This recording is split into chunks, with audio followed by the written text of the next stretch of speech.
I think one thing we should have learned from the 20th century, but of course didn't, was that there's something extraordinarily dangerous about totalitarian utopian visions. That's something Dostoevsky wrote about, by the way, in his great book, Notes from Underground, because Dostoevsky had figured out by the early 1900s that there was something very, very pathological about a utopian vision of perfection, that it was profoundly anti-human.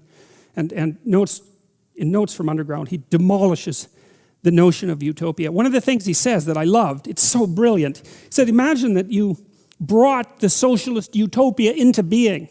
And Dostoevsky says, and that human beings had nothing to do except eat, drink, and busy themselves with the continuation of the species.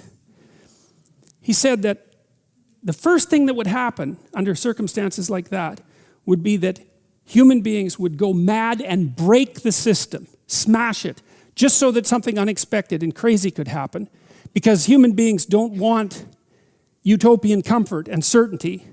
They want adventure and chaos and uncertainty. And so that the very notion of a utopia was anti-human, because we're not built for static utopia. We're built for a dynamic situation where there's demands placed on us and where there's the optimal amount of uncertainty. Well, we know what happened in the 20th century as a consequence of the widespread promulgation of utopian schemes. And what happened was mayhem on a scale that had never been matched in the entire history of humanity. And that's really saying something, because